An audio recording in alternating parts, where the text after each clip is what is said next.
عثمان ڈار کے حوالے سے اگر آپ عثمان ڈار صاحب کے حوالے سے تو میں کوئی بھی کمنٹ نہیں کروں گی کہ ان کی ماں جی نے جو بولا ہے وہ جو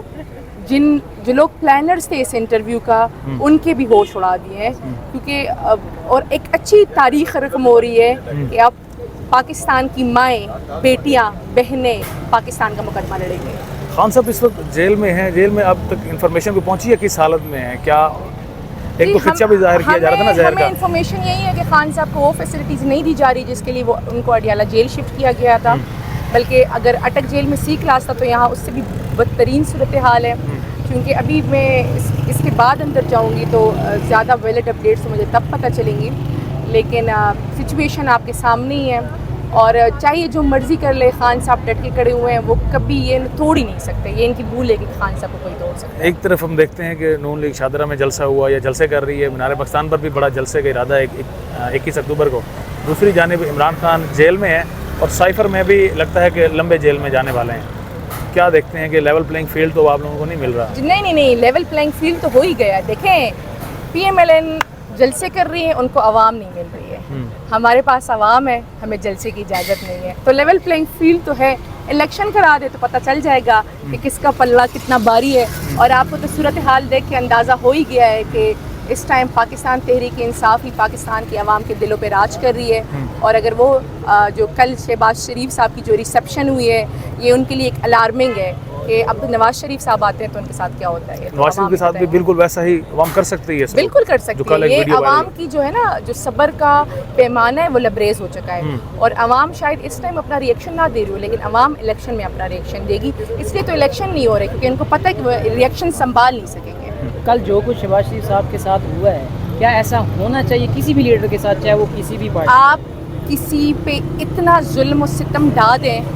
آپ گھر کی چاروں چار دیواری پامال کریں، آپ اپنی قوم کی ماؤں بہنوں بیٹیوں سے دوپٹے کھینچیں، آپ ان کے بچے ماریں، تو آپ کو کیا لگتا ہے قوم آپ پہ پھول پھینکیں گی؟ یہ تو ریئیکشن تھا، یہ تو نیچرل ریئیکشن ہے، اور میرے خیال سے یہ بڑا کم ریئیکشن آیا ہے، اس سے بھی زیادہ آنا چاہیے۔ جی بالکل، اور اس سے آگے آئے گا اگلے الیکشن میں جب الیکشن ہوگی نا۔ اچھا ایک اور سوال، عثمان ڈار چلیں وہ تو اب اس وقت پی ٹی آئی کا حصہ نہیں رہے، ان کی والدہ نے جو چیلنج کیا ہے خواجہ آصف کو، تو اب پی ٹی آئی لگتا ہے آپ کو ٹکٹ اب دے گی ان کی والدہ کو، یا ان کے بھائی عمر ڈار وہ بھی ابھی تک کیونکہ ٹویٹر پر ٹویٹ کر رہے ہیں، وہ تو ابھی کھڑے ہیں پاکستان دیکھیں ٹکٹ تو خان صاحب کا فیصلہ ہے، لیکن ایک بات ہے کہ جو عثمان ڈار صاحب کی امی نے کہا کہ وہ عمران خان صاحب کے ساتھ ڈٹ کے کھڑی ہوئی ہے، پریس کانفرنس گن پوائنٹ پہ کرائی گئی ہے، جس نے بھی کرائی ہے اس کو اس کا فروٹفل رزلٹ نہیں ملے گا، کیونکہ اب عثمان ڈار کی والدہ وہ جو ہے نا ان کا منصب سنبھالے گی اور آگے جو ان کا مشن ہے وہ پروسیڈ کرے گی، تو بڑا ٹکر کا مقابلہ ہوگا، اور جو میں نے ایک مرتبہ پہلے بھی بتایا کہ ان کے لیے الارمنگ ہے کہ جس مقصد کے لیے انٹرویو پہلے پریس کانفرنسز ہوتی تھی، اب انٹرویوز ہو رہے تھے، پہلے اغوا برائے تاوان ہوتا تھا، اب اغوا برائے اسٹیٹمنٹس ہوتا ہے اس ملک میں کہ بس جی اغوا ہوتے ہیں، اسٹیٹمنٹ دے اور باہر آئے، آپ پہ پھر نہ کوئی مقدمے ہوتے ہیں نہ کوئی، آپ خود بتائیں کہ 9 مئی کی کیا کریڈیبلٹی رہ جائے گی کہ ایک بندہ آپ کہتے ہیں کہ جی بندہ قصوروار ہے، بندے کے ایک فلٹر لگایا ہوا ہے، پریس کانفرنس اور انٹرویوز کا فلٹر سے نکلے اور بندہ فارغ، تو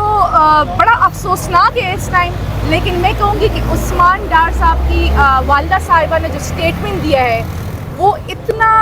اسٹرانگ ہے، اور ایک بہت اسٹرانگ میسج ہے نہ صرف پی ٹی آئی کے لیے بلکہ پوری قوم کے لیے، اور یہ جو مقدمہ ہے یہ کسی پی ٹی آئی کے لیے نہیں ہے، یہ صرف خان صاحب کے لیے نہیں، یہ ملک کا مقدمہ ہے، اور میں نے بتایا نا کہ اس ملک کے مقدمے کو لڑنے کے لیے اس ملک کی مائیں، بیٹی اور بہنیں آگے آ گئی۔ صرف آخری 2 سوال ایڈ کر لیں آپ۔ جی ایک تو 9 مئی کے حوالے سے بتائیں کہ کب تک یہ سلسلہ چلنا ہے، 9 مئی کا کتنے بندے اور آپ سمجھتی ہیں کہ 9 مئی کتنے بندوں کو اور کو لے جائے گا اپنے ساتھ میں وسیم اکرم پلس عثمان بزدار کا بھی اسٹیٹس، اب آپ بھی قانونی ٹیم کا حصہ ہیں تحریک انصاف کا، کلوز رہی ہیں، خان صاحب سے بھی ملاقات کرتی رہی ہیں، عثمان بزدار کے حوالے سے ابھی بھی خان صاحب کے دل میں کوئی رحم یا اس طرح کی کوئی چیز ہے؟ مجھے اس پہ میں کمنٹ نہیں کر سکوں کیونکہ مجھے پتہ نہیں ہے اس کا، اور دوسری آپ نے بات کی 9 مئی، تو آپ بتائیں 9 مئی آپ نے کہا بہت بڑا سانحہ ہے، لیکن اس کے لیے آپ نے جو فلٹر لگایا ہوا ہے پریس کانفرنس اور انٹرویوز کا، تو آپ بتائیں اس واقعے کی کریڈیبلٹی کیا رہ جائے گی قانونی طور پہ،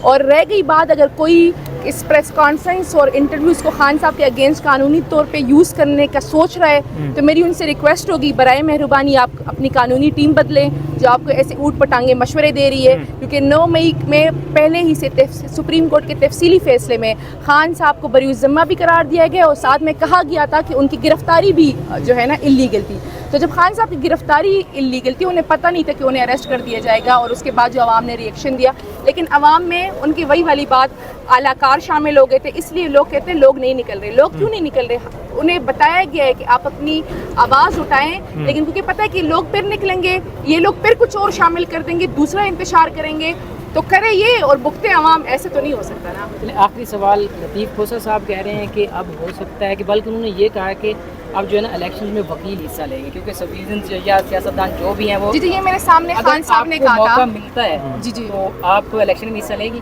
پہلی بات تو یہ ہے کہ جی بالکل میں الیکشن میں حصہ لوں گی، اور یہ خان صاحب نے خود کہا ہے کہ وہ وکیلوں کو ٹکٹ دے رہے ہیں اور اسٹرانگ پوٹینشیل کینڈیڈیٹس میدان میں اتار رہے ہیں. ہم ان کو ایک کے بعد ایک سرپرائزز دیں گے. ان کو اگر لگتا ہے کہ خان صاحب کی الیکشن کے لیے کوئی تیاری نہیں تھی تو خان صاحب کی ایسی ایک تیاری ہے کہ یہ چاہے جتنی مرضی اسٹریٹجیز استعمال کر دے، پی ٹی آئی ہی پاکستان میں کلین سویپ کرے گی انشاءاللہ. میڈم ایک تھینک یو. سوال اور لے لیجئے گا کہ حماد اظہر صاحب نے رات کو ایک ویڈیو پیغام جاری کیا ہے عثمان ڈار صاحب کے حوالے سے. انہوں نے کہا ہے کہ وہ پہلے بھی حصہ تھے، اب بھی حصہ ہیں، آئندہ بھی رہیں گے. عثمان ڈار صاحب تو کہہ رہے ہیں کہ میں نے تو پی ٹی آئی چھوڑ دی ہے، لیکن پی ٹی آئی ان کو یعنی کہ وہ ایکسیپٹ کر رہی ہے ابھی بھی ان کو. جن کا پلان تھا نا عثمان ڈار صاحب کے انٹرویو کو، ان کو ابھی تک سمجھ ہی نہیں آئی کہ ان کے ساتھ ہوا کیا ہے. ان کی ماں جی نے اسٹیٹمنٹ دی ہے وہ عثمان ڈار صاحب کے انٹرویو پہ زیادہ باری تھا، اور جنہوں نے چھوڑنا تو وہ سٹارٹ میں چھوڑ گئے. جنہوں نے 5-6 مہینے ظلم و جبر برداشت کیا، آپ کو نہیں پتہ کہ ان کے ساتھ کیا ہوا ہوگا کہ وہ اس نہج پہ پہنچے ہیں کہ ان کی ماں جی پہ اٹیمپٹ ہوئے، استغفراللہ ان کو ریپ کی دھمکیاں دی گئی، ان کے گھر کی چار دیواری پامال کی گئی، ان کی بہنیں، بیوی، بچے سب دربدر ہوئے، پھر بھی وہ کھڑے رہے. تو آپ سوچیں کہ اگر اس نہج پہ وہ پہنچیں اور ایک ریکارڈڈ انٹرویو کے تھرو انہوں نے یہ سارے کنفیشن کیے تو اس کی کیا کریڈیبلٹی ہوگی. تو اس ٹائم تو اس پہ کمنٹ ہی نہیں کرنا، کیونکہ میں کہتی ہوں نا کہ جو ان کی جو پلانرز ہیں ان کی جو رہی صحیح کسر ہے وہ خود ہی اپنی رہی صحیح کسر جو امیج ہے وہ خود ختم کر رہے ہیں. جی میڈم، اس وقت لیڈر آپ کے اڈیالہ جیل میں ہیں، آپ اڈیالہ جیل کے باہر موجود ہیں، سالگرہ بھی ہے آج ان کی. کیا کہنا چاہیں گے آپ عمران خان کے حوالے سے، ان کی سالگرہ کے حوالے سے؟ آج چونکہ خان صاحب کی سالگرہ ہے تو سب سے پہلے تو خان صاحب کو سالگرہ بہت مبارک ہو، اور اس سالگرہ کے موقع پہ تو میں صرف ایک ہی پیغام دینا چاہتی ہوں کہ خان صاحب آپ کا بہت بہت شکریہ